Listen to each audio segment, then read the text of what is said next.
Hello, and welcome to the Good News from the Corner podcast. I'm Jay, I'm your podcast host, and I'm also the rector at St. John's Episcopal Church in Memphis, Tennessee. I'm glad you found us. I'm glad you're here. Stay tuned for sermons, lectures, and more good news from the corner of Central and Greer. For Lent this year, during the 9:15 hour, we have been revisiting the 5 baptismal promises that we reaffirm each time we have a baptism in this community. First one is to continue in the apostles' teaching and fellowship, in the breaking of bread, and in the prayers. To persevere in resisting evil, and whenever you have fallen into sin, repent and return to the Lord. To proclaim by word and example the good news of God in Christ. I find it very poignant that today our gospel is about the prodigal son, and it fits very nicely into the 4th promise that we will be studying next week, to seek and serve Christ in all persons, loving your neighbor as yourself. The story of the prodigal son is known to most of us. There was a man who had 2 sons, and the younger of them said to him, "Father, give me my share of my property that will belong to me." So the father divided the property between them, and a few days later, the younger son goes off to explore the world, and he traveled to a distant country, and he squandered his property in dissolute living. And at this point in the story, when the son realizes the predicament he's gotten himself into, I have this feeling that the younger son is a bit on the arrogant side and has a sense of entitlement. He remarks how his father's hired hands have enough bread to spare, but here I am dying of hunger. I can hear the unspoken words, "Do something, I am starving, I don't deserve to be hungry." Yet at this point, and later in the story, when the son is eating pig slop and sleeping in barns with the farm animals, and he's poverty-stricken, he suddenly recognizes the error of his ways and decides to go to his father and say, "I am no longer worthy to be called your son. Treat me like one of your hired hands." And with that, he heads home back to the family farm to go to work. And the story continues. The father sees his son way off in the distance and rushes to him, so happy that his wayward son has found his way back home. In fact, he's so overjoyed that he calls for the best robe to be put on his son, for rings on his fingers and sandals on his feet, and bring in the fatted calf so that we can eat and celebrate. Let us eat and celebrate, for this son of mine was dead and he is alive again. He was lost and is now found. This father was worried sick over his son and not knowing if he was alive or safe. And you as parents, I would imagine you shudder to think what it would be like to have a wayward child and have no contact with them. I can't imagine what that would be like. But his response is full of joy and gratitude. He doesn't even consider that the son has done anything wrong. The sins of the son are forgiven and forgotten. The father's response is the embodiment of this 4th baptismal promise, to seek and serve Christ in all persons, loving your neighbor as yourself. Some of you may have already heard this story, but I feel like it's powerful enough to tell it again. My friend Julie is an unmarried woman and has no children of her own. But her nieces and nephews are like her children. She's always been there for each one of them, going to all their ball games, all their dance recitals, all their graduations and birthday parties. Aunt Julie is the bomb, as they say.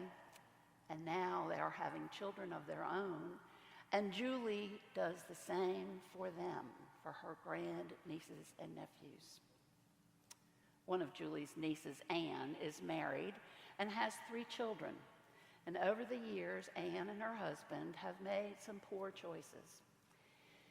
And on occasion, they still do. So it is when Anne makes these poor choices and ends up calling Julie for help, usually financial help, because they've run out of money and they can't buy groceries. And Julie helps without question, without judgment, nothing. Julie doesn't expect repayment, and they never talk about the assistance that is given. It's not a debt that is owed in Julie's mind. It doesn't do anything to, it does not damage their relationship, for Julie is still included in all of the family celebrations, and no one else in the family is aware of this arrangement between Julie and Anne. When Julie finished telling this story, she said, "I do it because they belong to me. They are mine, and they belong to me. I don't question my decision to help them, nor do I expect anything in return. I do it because I love them, and I don't want them to go without." Anne is the prodigal daughter in this family story. Julie has made a place for Anne that is safe and welcoming, a place without judgment or punishment. And Julie is very happy to help out her niece and her family, and is very grateful she has the means to do it. Now, some of you and us may not agree with the way Anne has chosen to be an aunt, and that's her choice, not ours to judge. But it is how she lives out her baptismal covenant to love her neighbor as herself. And in this case, it's her niece and her family. To me, this whole story of the prodigal son, the prodigal daughter, Julie, Anne, it speaks to me of unbounding generosity of resources and spirit.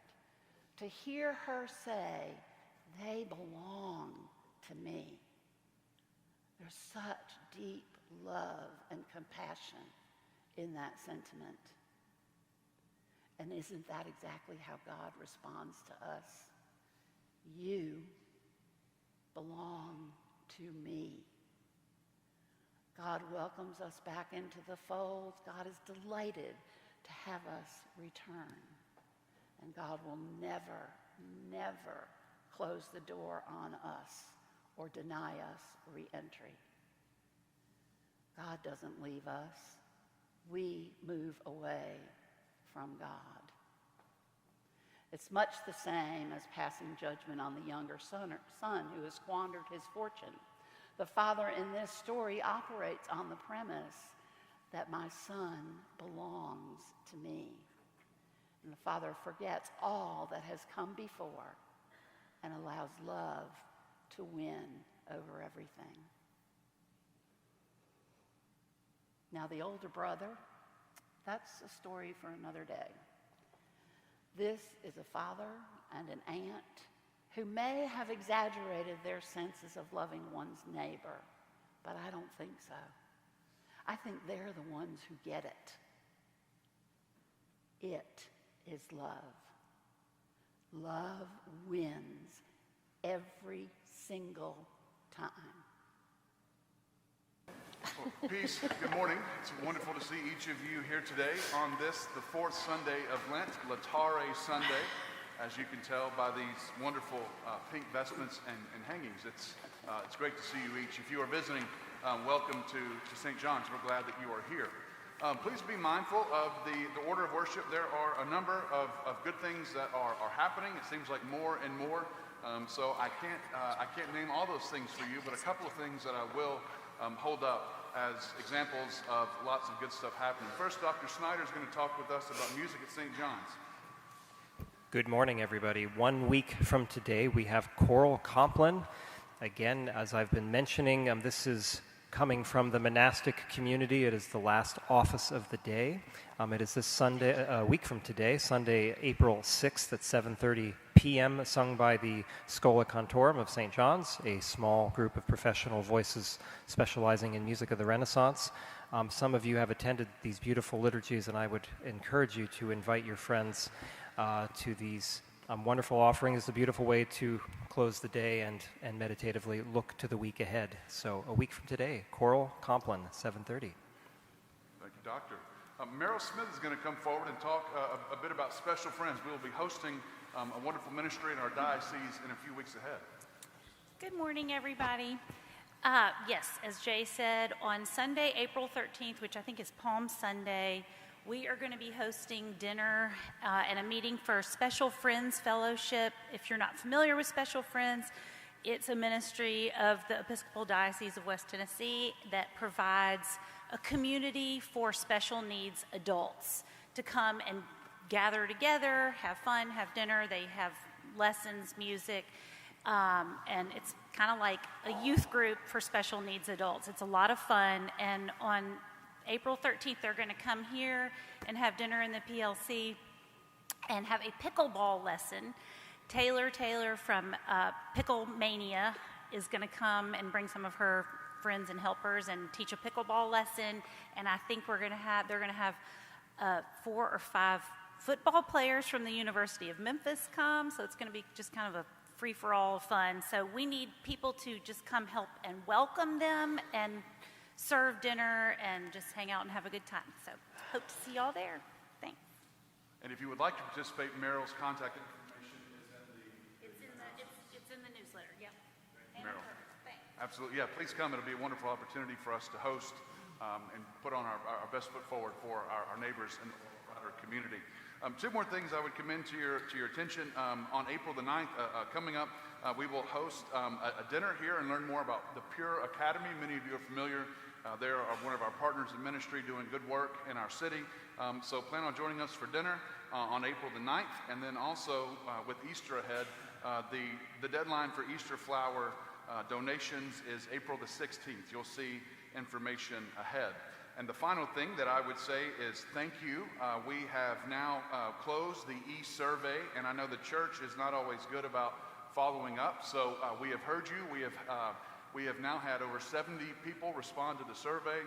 They are calculating that data. We have a planning study, the final meeting on Tuesday night, and we are moving forward that process. So thank you for responding to that survey, and we look forward to the next phases as we begin our capital campaign.